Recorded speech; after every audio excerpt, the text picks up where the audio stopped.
everybody.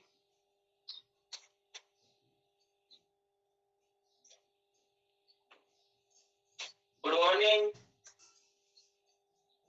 Good morning sir. हम पढ़ रहे थे ना वेक्टर सदिश, तो उसमें सदिशों के प्रकार में हमने पढ़ लिया था मात्रक सदिश, शून्य सदिश, समदिश सदिश, विपरीत सदिश। आज हम पढ़ेंगे समान सदिश। मात्रक सदिश क्या होता है आपने पढ़ लिया, शून्य सदिश, समदिश सदिश, विपरीत सदिश। आज पढ़ेंगे हमें समान सदिश, समान सदिश या तुल्य सदिश। ऐसे सदिश जिनमें तीन बातों का ध्यान रखना है समान सदिश में। एक तो होना चाहिए परिमाण बराबर, एक होना चाहिए आधार समान या समांतर। कहने का मतलब ये कि ये एक सदिश है, इसमें अपने दो सदिश ले लिए, एक सदिश ए और एक सदिश ले लिया बी सदिश। इन दोनों का आधार एक ही है, ये एक एल है या कोई भी जो रेखा है, ये इन दोनों सदिशों का आधार है। या तो उनका आधार समान होना चाहिए या वो दोनों समांतर होने चाहिए। जिस प्रकार ये दोनों सदिश समांतर सदिश हैं, तो कौन से सदिश कहलाएंगे, समान या तुल्य सदिश, यानी एक दूसरे के बराबर। तीन बातों का ध्यान रखना है समान सदिश में। एक तो होना चाहिए परिमाण बराबर, एक होना चाहिए आधार समान, या वो समांतर भी हो सकते हैं, पैरेलल एक दूसरे के। ठीक है। एक तीसरी बात, इनकी दिशा एक होनी चाहिए, अभिदिशा। अगर एक सदिश P और दूसरा Q सदिश है, तो दोनों की दिशा एक ही होनी चाहिए, तो कहेंगे समान या तुल्य सदिश। तो आप ये नोट करो, समान या तुल्य सदिश। अरे गगन सीधा है ऐसे सदिश जिनमें बिन बुलाओ ने एक नंबर बात परिमाण बराबर हो, दो नंबर आधार समान या दोनों समांतर हो, और तीन नंबर बात दिशा एक ही हो। तो जिस प्रकार गगन जैसे हमने तीन सदिश लिए, एक सदिश तो लिया ए बी एक सी डी, ये तो पहले वाली है ना, ये आधार समान वाली कंडीशन लग रही है इसमें कि ए बी और सी डी का आधार एक ही है। या ये हो सकता है कि ए बी एक अन्य सदिश हमारे पास है सी है, या आप कुछ भी लगाओ है ना, पी क्यू आर, उससे कोई फर्क नहीं पड़ता। एक ए बी सदिश ये ई एफ सदिश के पैरेलल है, तो ये कंडीशन, तो ये तीनों सदिश बराबर होंगे, ए बी सदिश सी डी सदिश के बराबर। ये इसमें परिमाण बराबर है, आधार समान है और दिशा एक ही है। अगर हम ए बी और ई एफ में लगाएंगे तो इसमें परिमाण बराबर, समांतर और इनकी दिशा एक ही है, तो ये तीनों सदिश क्या होंगे, बराबर। तो पांचवा सदिश हुआ हमारे पास से समान सदिश या तुल्य सदिश। नोट कर लिया। समान सदिश किसे कहते हैं, तीन बातों का ध्यान रखना है। पहली बात परिमाण बराबर होना चाहिए, दूसरी बात आधार उनका एक ही हो या बेस एक ही हो, ठीक है, या वो पैरेलल या समांतर हो, तीसरी बात उनकी दिशा एक ही होनी चाहिए, तो वो सदिश कहलाएंगे समान सदिश।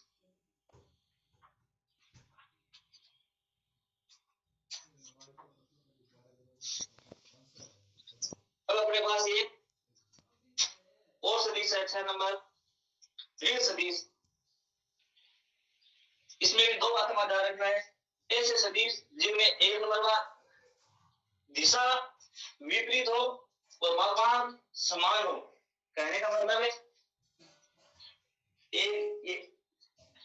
ए सदिश है, ठीक है,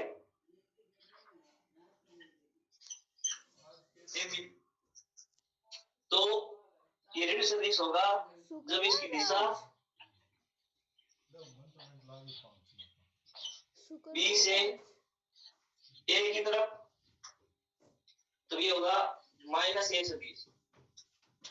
दिशा बी से ए की तरफ, दिशा तो होनी चाहिए विपरीत और मापांक दोनों का होना चाहिए समान। अपने पास कोई एक सदिश है ए सदिश, अगर उसको ए बी से दर्शाते हैं तो ऋण सदिश को बी ए से दर्शाएंगे, वो होगा माइनस ए सदिश। दिखाई तो दे रहा ना सबको? अपने पास है ऋण सदिश, इन दो बातों का ध्यान रखना है, एक तो दिशा विपरीत होनी चाहिए, दूसरी बात इनका मापांक समान होना चाहिए। तो ये आज हमारे टॉपिक कंप्लीट हुआ सदिशों के प्रकार। हमने पढ़ा मात्रक सदिश, शून्य सदिश, मात्रक सदिश, एक है बड़ा, शून्य सदिश, जीरो सदिश, समदिश, ऐसे सदिश जिनकी दिशा समान हो। विपरीत सदिश, विपरीत दिशा वाले कल पढ़े, अभी पढ़ा हमने समान सदिश और ऋण सदिश। समान सदिश की परिभाषा आपने लिखी होगी और ऋणात्मक, इसमें दो ही बातें मजा रखना है, एक दिशा विपरीत होनी चाहिए और एक इनका मापांक समान होना चाहिए। आज हम एक नया टॉपिक स्टार्ट करते हैं।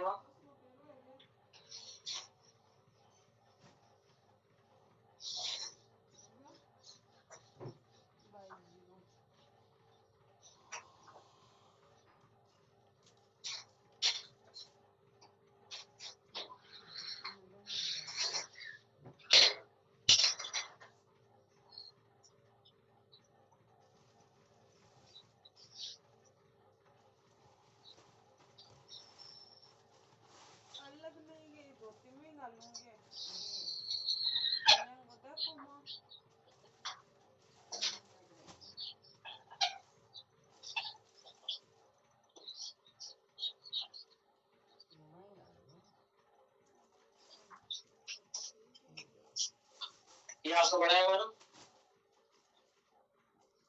एक्स एक्स वाई एक्स तो खींचा हुआ है। इसमें जैसे ये दिशा दर्शाते हैं हमें नॉर्थ, साउथ, ईस्ट और वेस्ट, उत्तर, दक्षिण, पूर्व और पश्चिम। टॉपिक क्या होगा इस बात से समझना आपको कि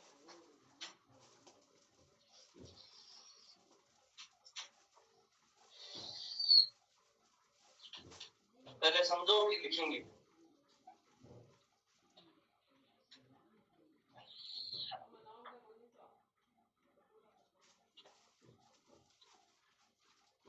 ये कौन सा बिंदु होता है? मूल बिंदु। और इसमें भी ये मूल बिंदु 10th में पढ़ा है तो है ना, 11th में पढ़ा है और फिर पढ़ रहे मूल बिंदु से कहते हैं दोनों में से एक दूसरे को जिस बिंदु को लंबवत काटते हैं वो मूल बिंदु कहलाता है। ठीक है, और मूल बिंदु के निर्देशांक 0 0 होते हैं, ये आपने पढ़ रखा है पहले से। इसमें कोई एक बिंदु हम लेते हैं, जैसे आपने कोई एक बिंदु लिया P, ठीक है, इस मूल बिंदु O के सापेक्ष इस बिंदु P का एक सदिश लिया आपने,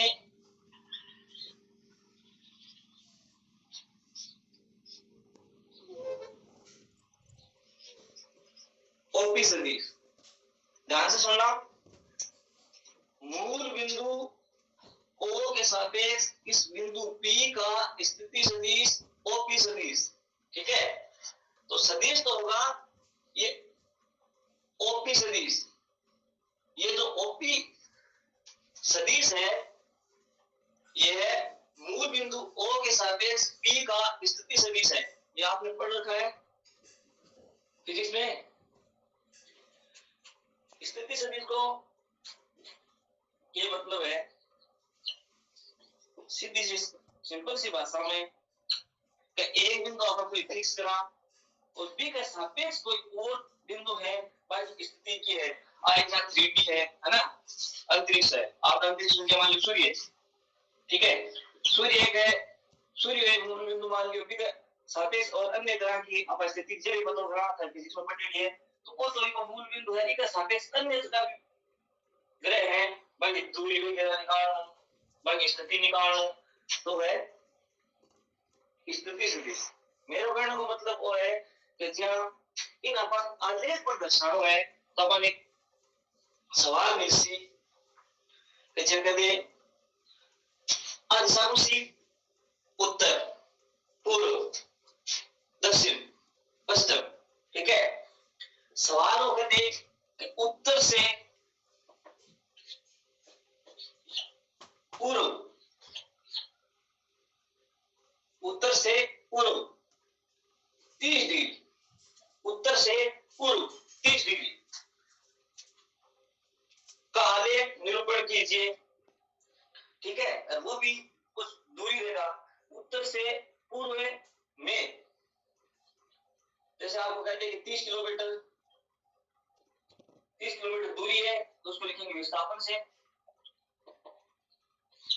का आलेख निरूपित कीजिए तो पश्चिम में समझ लो उत्तर से पूर्व है तो ये मतलब अपन उत्तर स्टार्ट हुआ है उत्तर से पूर्व है और जैसे भी 30 डिग्री है बिना लगा के आलेख बनाना है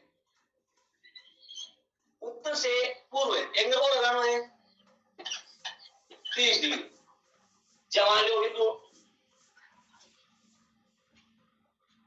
ई है या जो भी बिंदु स्वागत है वो बिंदु लगाएंगे साहब ठीक है उत्तर से पूर्व है 30 डिग्री अगर ये सवाल ये बोलते कि दक्षिण से पश्चिम तो यहां से एंगल बढ़ेगा ठीक है अगर यही सवाल ये बोलते कि दक्षिण से पूर्व है तो यहां से एंगल बढ़ेगा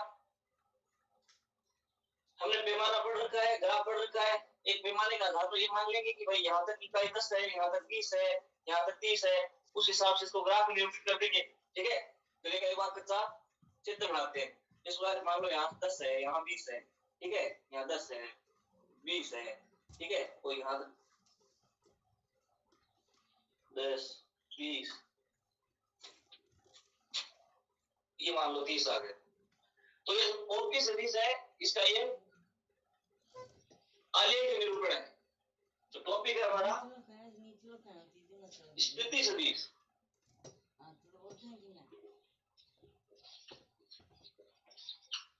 तो स्थिति सदिश किसे कहते हैं पता चला मूल बिंदुओं के सापेक्ष किसी बिंदु P का एक हमने सदिश लिया ओपी सदिश ठीक है ये जो ओपी सदिश है ना इसका मूल बिंदु O के सापेक्ष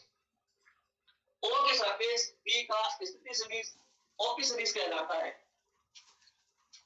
और सवाल समझ में आएगा उत्तर से पूर्व है अरे एक ही जगह पर उस टॉपिक मिल जा कि दक्षिण से पश्चिम 60 का 50 किलोमीटर का विस्थापन आलेख निरूपित कीजिए तो दक्षिण एंगल बनाना है दक्षिण से ठीक है दक्षिण से बात जो कि भाषा सवाल के लिए जो है बिन समझना जरूरी है तो टॉपिक लिखो स्थिति सदिश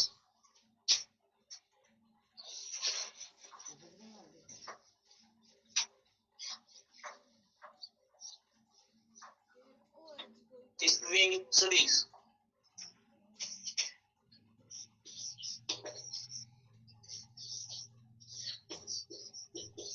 पोजीशन वेक्टर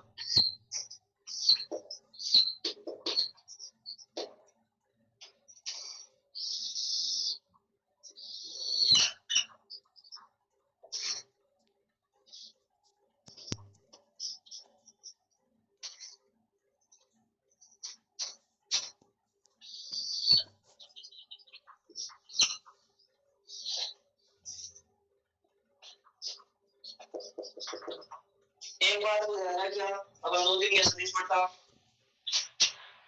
नॉर्मल जानकारी के लिए कि पढ़ लो ये बात सही समझ में आएगी आप तो ये वाले को रेखा है सदिश में जब दर्शा तो हमेशा दो फिक्स बिंदुओं के मध्य दर्शा कहने का मतलब वो है कि रेखा है ना और तो एक प्रारंभिक बिंदु है और वो अंतिम बिंदु है अरे अगर डॉटेड दशा एक अंतर को फिक्स है वो प्रारंभिक बिंदु वो अंतिम बिंदु ठीक है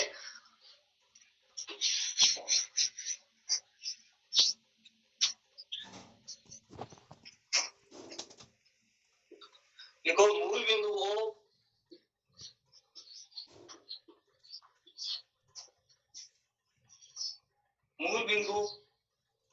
ओ के सापेक्ष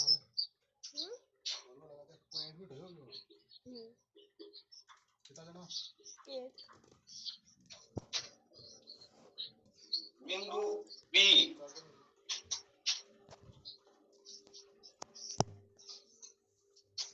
मूल बिंदु ओ के सापेक्ष बिंदु बी की स्थिति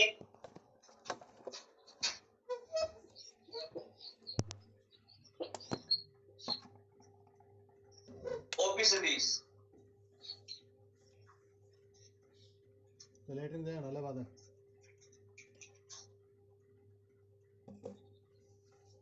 की स्थिति को ओपी सदिश व्यक्त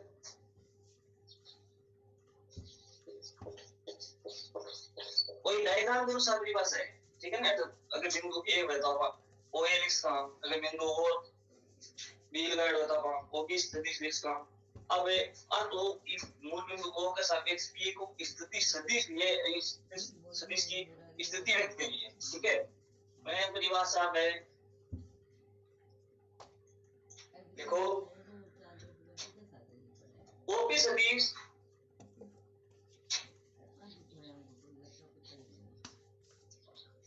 ओपी सदिश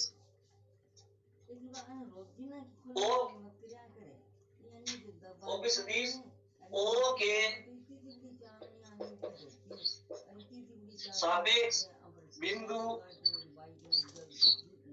पी का स्थिति सदिश कहलाता है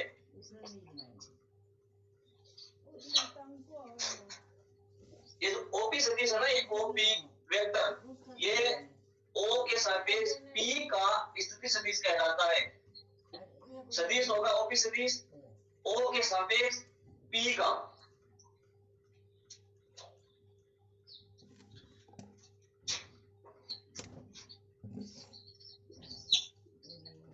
तो बिंदु आर ओ के सापेक्ष ठीक है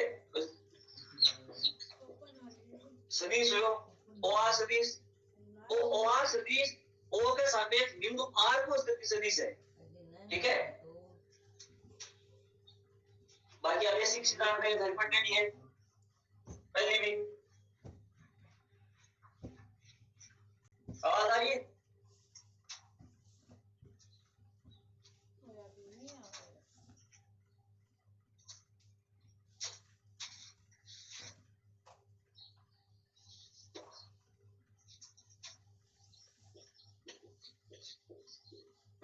उत्तर से पश्चिम एक क्वेश्चन करो उत्तर से पश्चिम में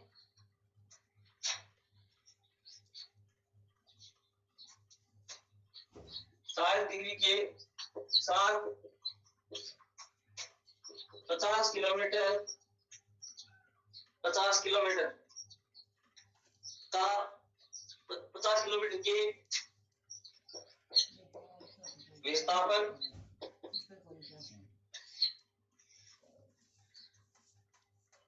का आलेख निरूपण कीजिए उत्तर से पश्चिम में 40 डिग्री के साथ 50 किलोमीटर के विस्थापन का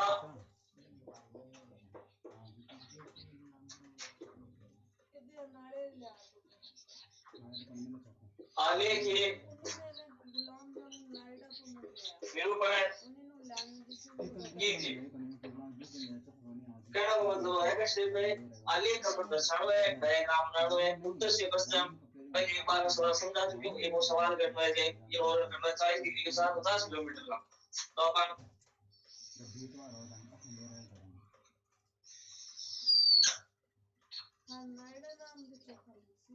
ये एग्जांपल में दे रहा है मैंने समझा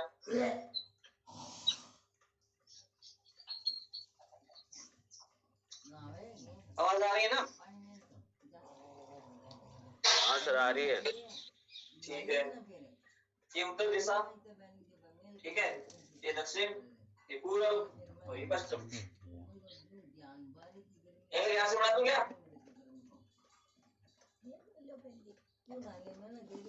ना कहाँ से बनाना है? यहाँ से, नो यहाँ से, ठीक है।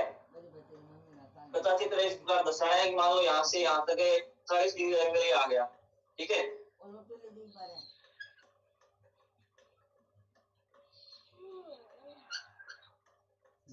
ये इसका उत्तर से पश्चिम की ओर ये 40 डिग्री का एंगल, ठीक है। और कितना 50 किलोमीटर, माना यहाँ तक मान लो ये 10, ये 20, ये 30, ये 40 और यहाँ तक आ जाएगा। ये तो समझाने के लिए इसमें ना ये नोट नहीं करना, ठीक है। ये इसकी दिशा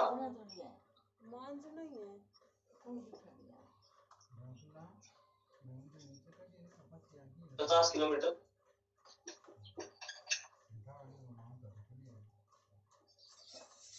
तो आपको एक बात यहाँ लिख देनी है कि पैमाना कितना लिया आपने, एक इकाई था बराबर 10 किलोमीटर, अगर 10 किलोमीटर के बढ़ा दी तो एक इकाई बराबर 10 किलोमीटर।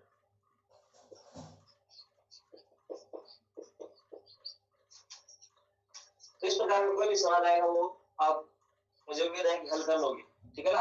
अगर इधर पूर्व से दक्षिण की ओर बोलेगा तो इधर से बना देना, अगर दक्षिण से पूर्व की ओर बोले तो इधर बना देना, ठीक है। दर्शाना है कि ये एंगल किस साइड है, ठीक है ना, इस बात का ध्यान रखना। बाकी कोई ज्यादा प्रॉब्लम वाली बात इसमें नहीं होगी। यस कर दूं?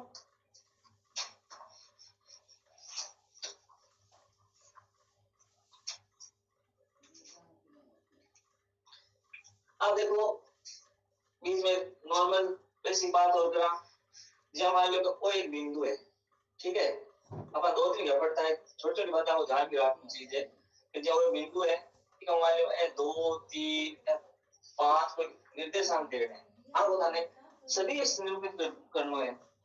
ये सदिश बराबर 3i 4j और 5 सॉरी 2 है क्या, 2i 3j और 5k। इसके ऊपर एक कैप लगाना है, ठीक है। इस कैप का क्या मतलब है ये बताओ, है ना। ये तो दो अदिश राशि अदिश घटक थे जिसका मान दे रखा था फिक्स 2, 3 और 5। इसको सदिश के रूप में व्यक्त किया तो इस पर आई की कैप, जे की कैप और के की कैप, ठीक है। कैप बड़ा आपने कल ही पढ़ा है, ए कैप बराबर ये कौन सा सदिश होता है,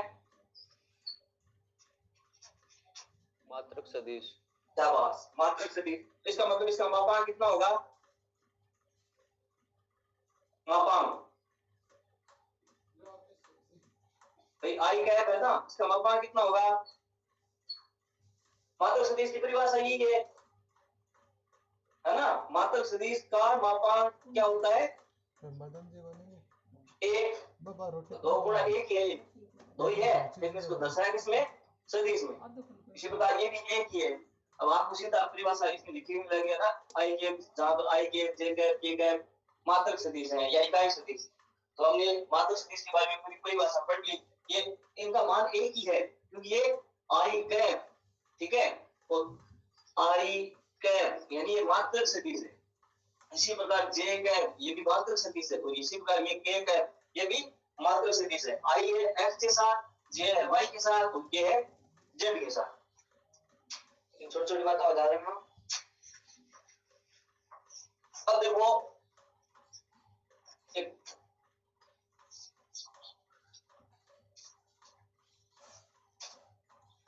सदिश योग का नियम पढ़ते हैं, उसमें वे पहला एक नियम पढ़ते हैं त्रिभुज नियम। पहले इसको समझ रहे हैं, नोट बाद में करना, ठीक है। हमने एक सदिश लिया,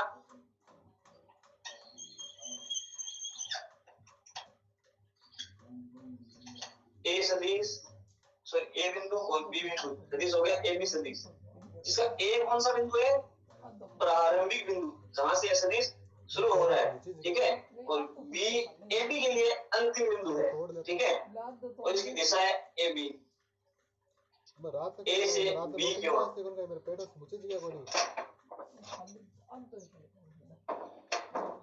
ठीक है, ए से बी की ओर।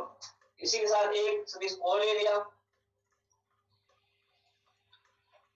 बी सी सदिश,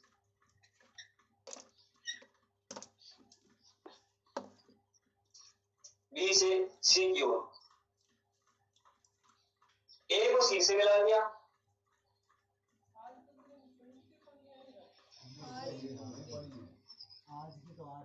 तो क्या बन गया ये,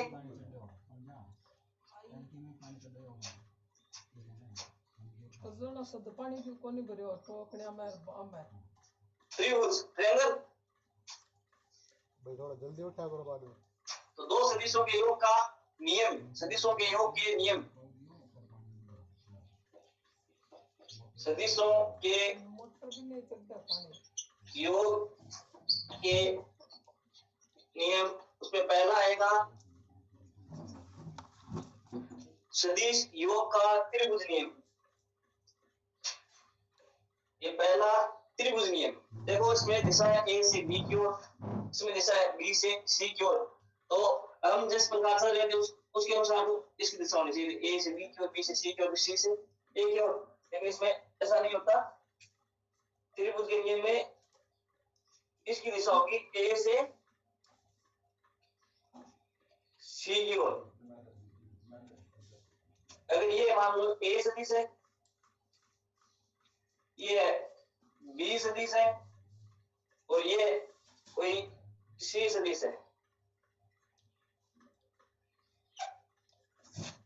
ठीक है, तो ये सी सदिश होगा ए सदिश प्लस बी सदिश, तो सदिश योग का त्रिभुज नियम, सदिश योग का त्रिभुज नियम।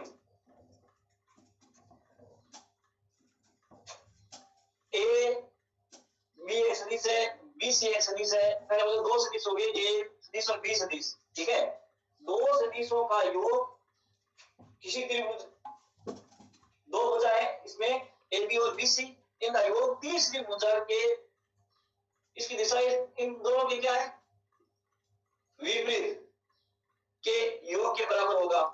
देखो आज दोनों की लगातार लेनी है भुजा के लिए, हम ए बी ए से दिशा ली, बाद में बी से ली, ए योग बी योग सी योग, ठीक है, दो लगातार भुजा ली, क्रमागत भुजा, तो तीसरी भुजा के विपरीत दिशा ली है, ठीक है।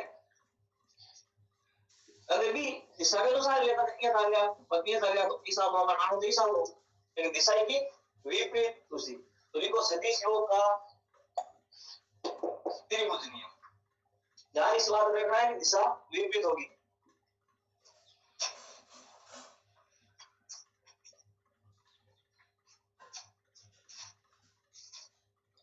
देखो यदि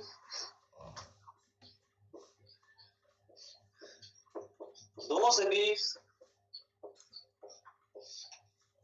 कौन कौन से ए और बी, दो सदिश किसी त्रिभुज की दो क्रमागत भुजाएं किसी त्रिभुज की दो क्रमागत भुजाओं को निरूपित करते हैं, भुजाओं को निरूपित करते हैं या व्यक्त करते हैं।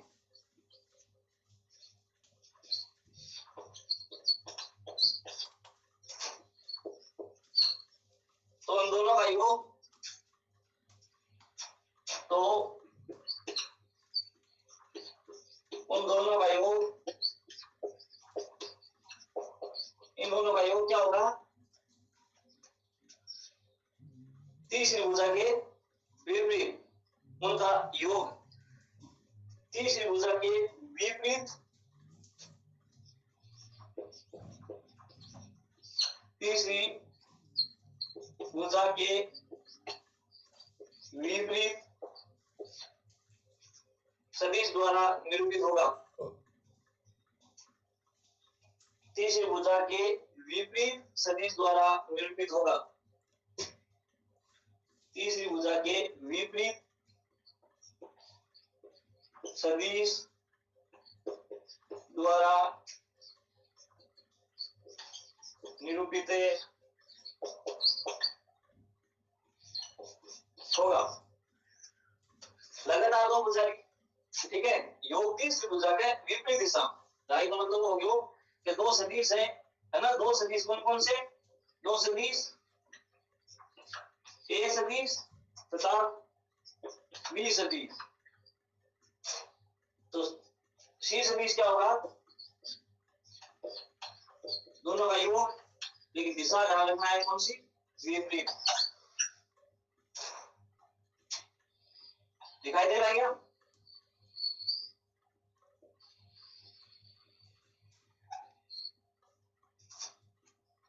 अपनी भाषा याद रखनी है कि त्रिभुज को नियम क्या कहता है? दो सदिश दे गया तो तीसरो भुजा अंक विपरीत दिशा में लेनी है, दोनों का योग करना। तीसरी भुजा एस ये लगा,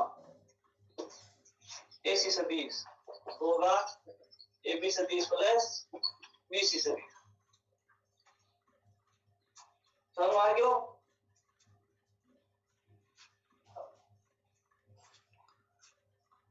आवाज आ रही है क्या? हाँ सर आ रही है। अरे बड़ा भाई गए। हाँ सर। शाबाश।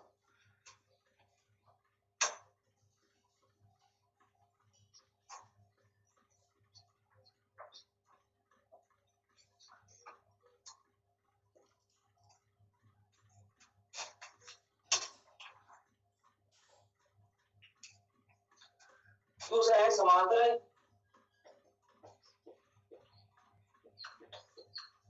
चतुर्भुज। समांतर चतुर्भुज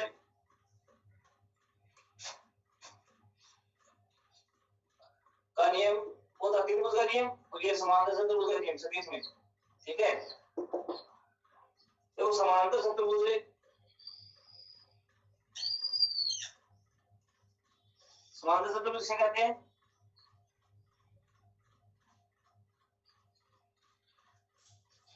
ऐसा चतुर्भुज जिसके आमने सामने की भुजाएं समान हो। एक होता है आयत और एक होता है समांतर चतुर्भुज। आयत का प्रत्येक कोण 90 डिग्री का होना आवश्यक है, समांतर चतुर्भुज का प्रत्येक कोण 90 डिग्री का होना आवश्यक नहीं है, ठीक है। अगर इसी समांतर चतुर्भुज का एक कोण 90 डिग्री हो जाता है, प्रत्येक कोण आयत में कन्वर्ट हो जाता है, ठीक है। पहले मतलब जिस ये ए से शुरू किया हमने, एक सदिश बनाया AB इसके भुजा के द्वारा, दूसरा सदिश हमने बनाया BC, तो इनका योग किससे निरूपित करेंगे हम, ठीक है। तो आ भुजा की भुजा के समांतर एक कोई को समद्विज सदिश है, की भुजा दिशा भी आपसी BC के समांतर AD है, कोई को भी समद्विज सदिश है। अब अपनी भाषा पढ़ रहे हैं समद्विज सदिश की, ठीक है। तो अब एक विकर्ण है जहां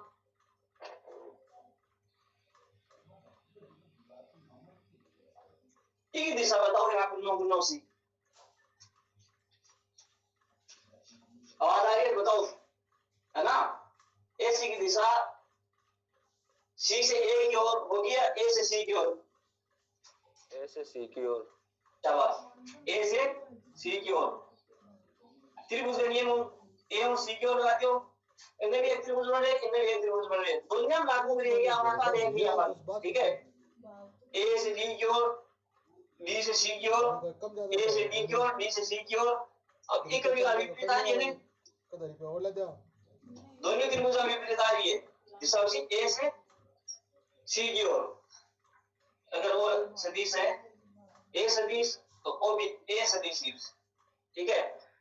और बी सदिश समदिश सदिश परिमाण में बराबर में, समान दिशा समान समांतर में, ठीक है। आधार पर कोई समांतर नियम लगा रही, ठीक है। वो भी बी सदिश, ठीक है। तो सी सदिश में अपन निरूपित क्या होगा श्याम? सी सदिश बराबर ए सदिश प्लस बी सदिश।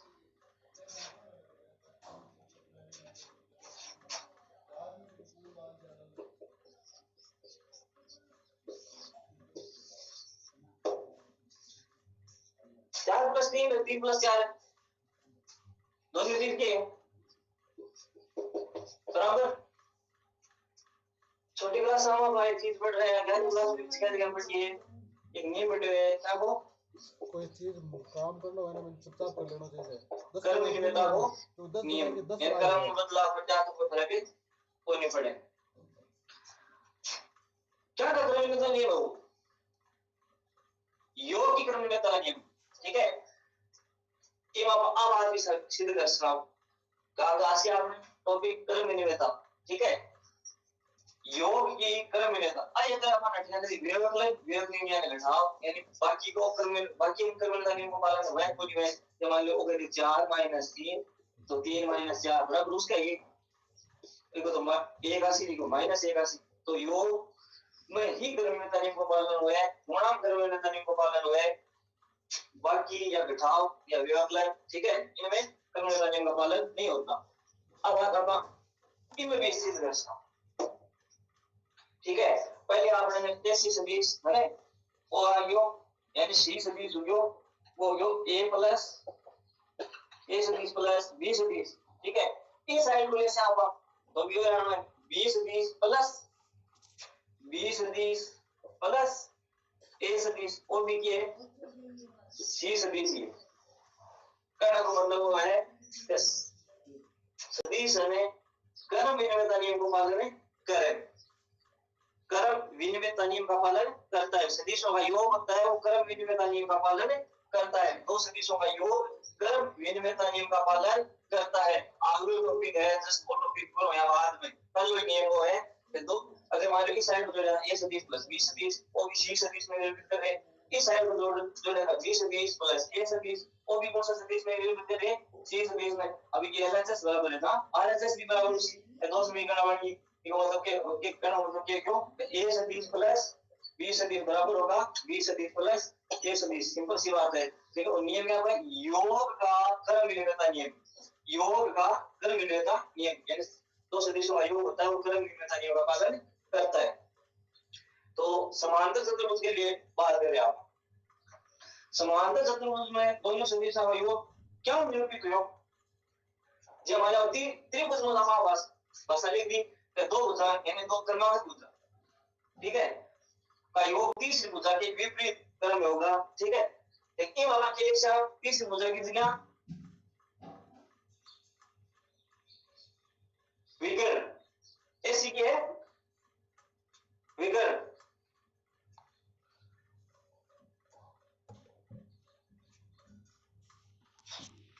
नोट करो।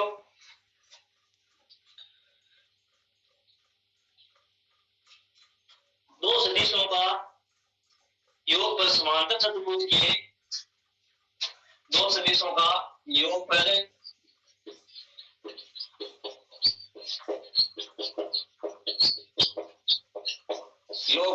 समांतर चतुर्भुज के विकर्ण समांतर चतुर्भुज के विकर्ण दो सदिशों का योग दो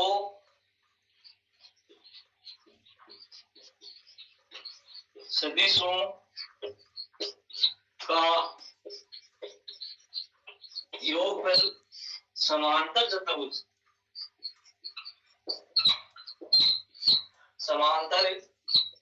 के